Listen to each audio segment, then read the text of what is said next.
Oi, queridos alunos e alunas, tudo bem com vocês? Estamos aqui então para dar continuidade aos nossos estudos, à nossa conversa sobre Guimarães Rosa e Sagarana, né? Bem-vindos à nossa aula 2 novamente comigo, Tuane, e aproveito para te lembrar que se você ainda não assistiu a aula 1, você volta lá na nossa playlist, na primeira aula, que vai ser importante aqueles assuntos, os aspectos que a gente trabalhou na primeira aula, a gente vai retomar um pouco aqui e dar continuidade, enfim.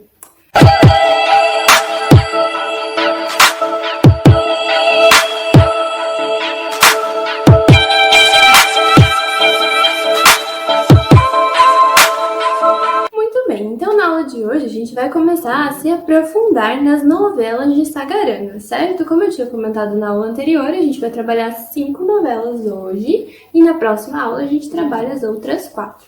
As novelas que nós vamos trabalhar na aula de hoje são A Hora e a Vez de Augusto Matraga, O Duelo, Minha Gente, A Volta do Marido Pródigo e Sarapalho.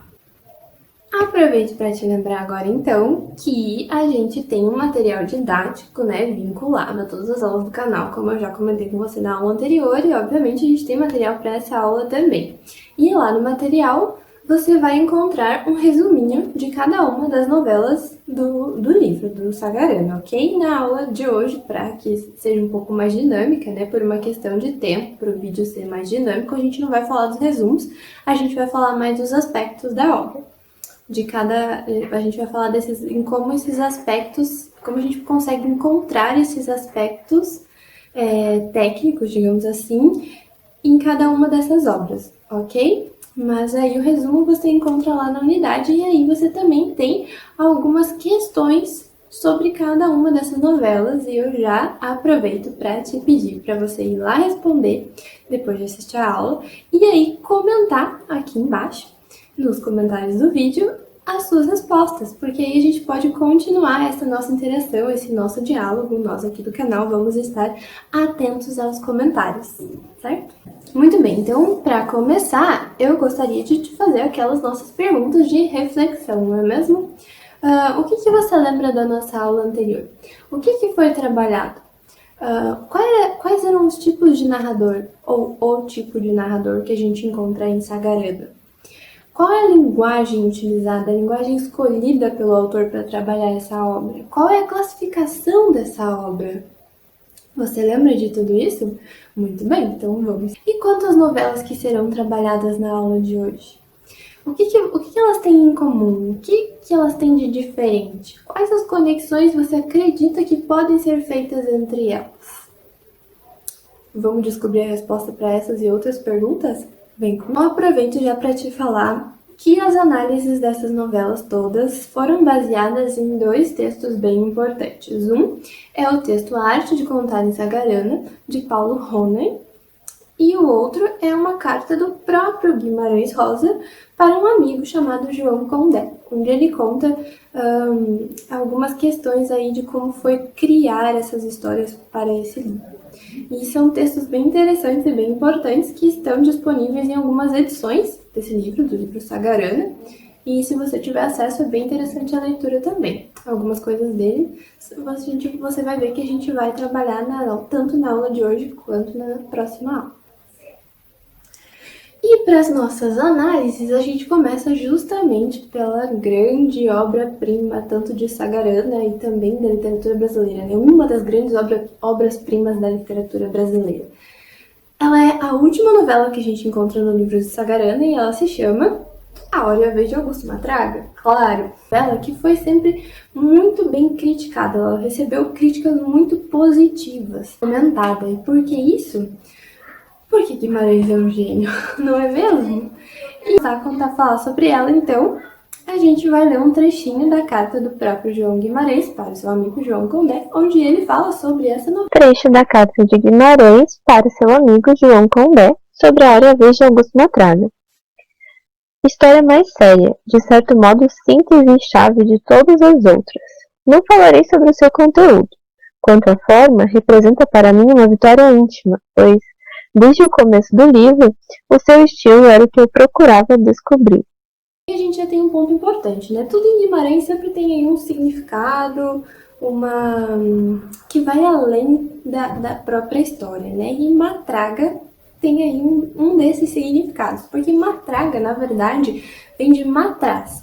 E matraz é um recipiente usado por alquimistas na concepção do elixir da vida. Então, o significado seria uma pessoa repleta de vida, que é justamente a pessoa em quem se transforma nosso Augusto Matraga.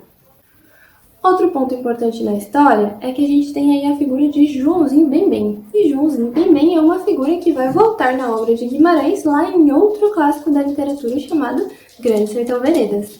Em Guimarães isso é muito comum, tá? Esse caminho dos personagens entre livros diferentes, histórias diferentes, e Joãozinho Bem-Bem é um desses personagens. Uma palavra importante quando a gente fala de Guimarães é a palavra travessia. E aqui nessa história a gente tem o exemplo de uma travessia bem importante, que é a travessia do próprio Augusto Matraga. Ele está passando então por uma travessia espiritual, não é?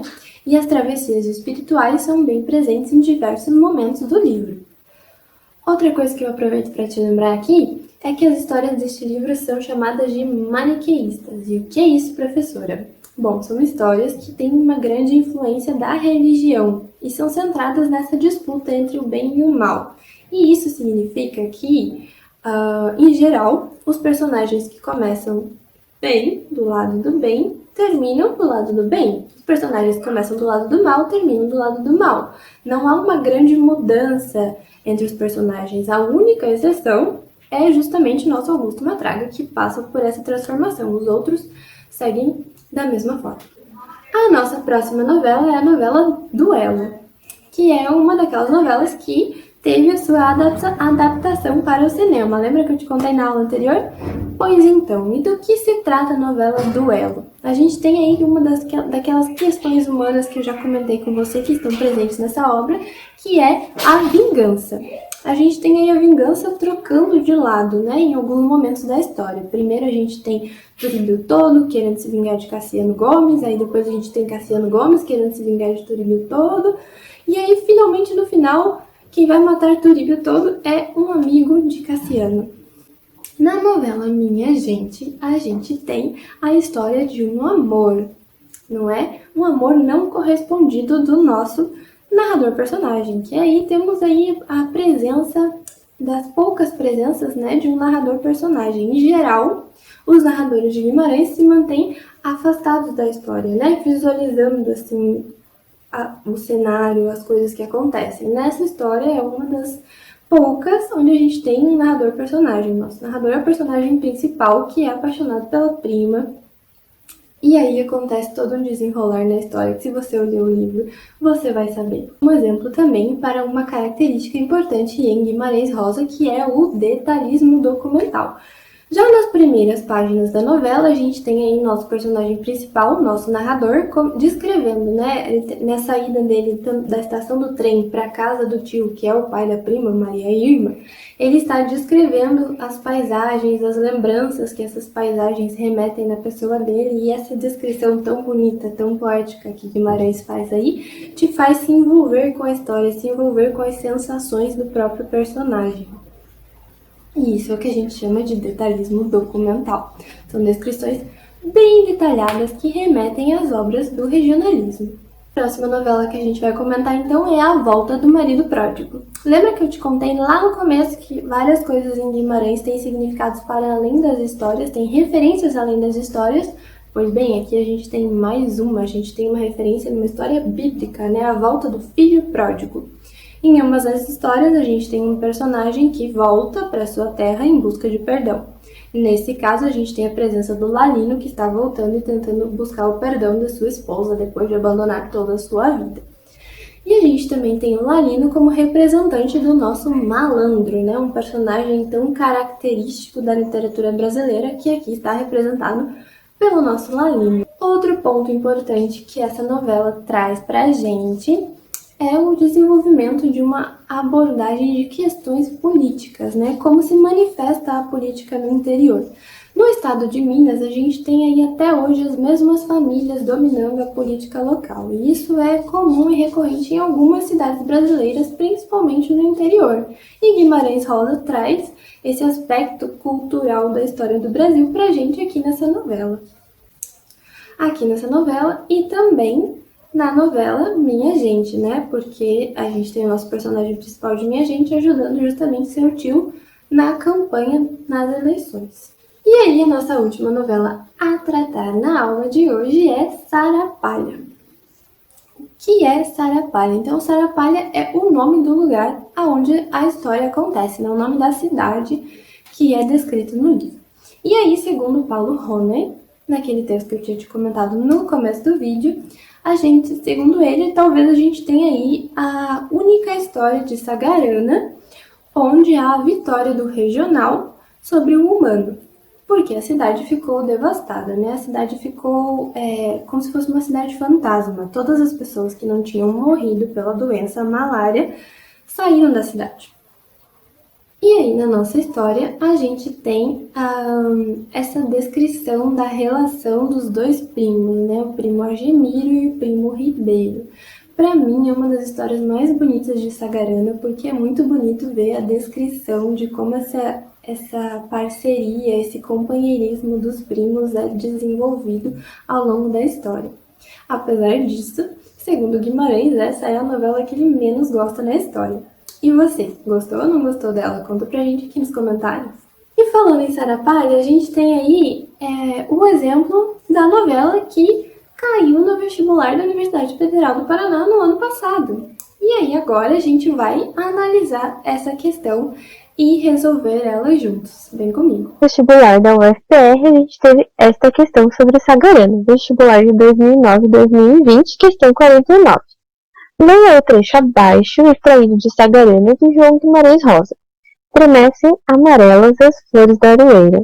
Há um frêmito nos caules rosados da erva de sapo. A erva de anum crispa as folhas, longas, como folhas de mangueira. Trepidam sacudindo as estrelinhas alaranjadas, os ramos da vassourinha. Tirita a mamona, de folhas peludas, como o corcelete de um caçuninga, brilhando em verde e azul. A pitangueira se abala, do jarrete a grimpa. E o açoite a cavalos derruba frutinhas fundilhadas, entrando em convulsões. Mas, meu Deus, como isso é bonito! Que lugar bonito para a gente deitar no chão e se acabar. É um mato todo enfeitado, tremendo também com a cesão. Guimarães Rosa, um trecho de Sara Palha.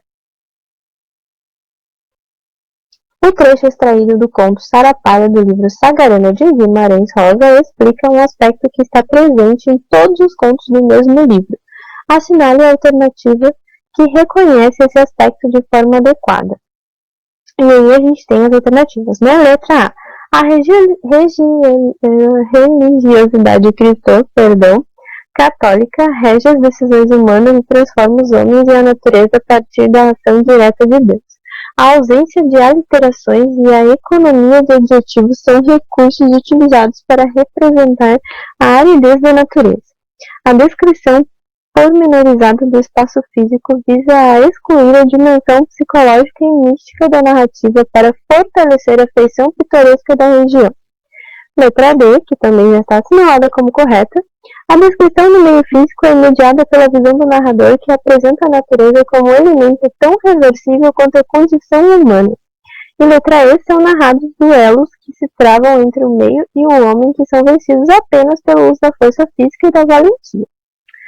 Muito bem, então quando a gente volta aqui no texto, a gente vê que de fato a gente tem uma descrição do espaço, né?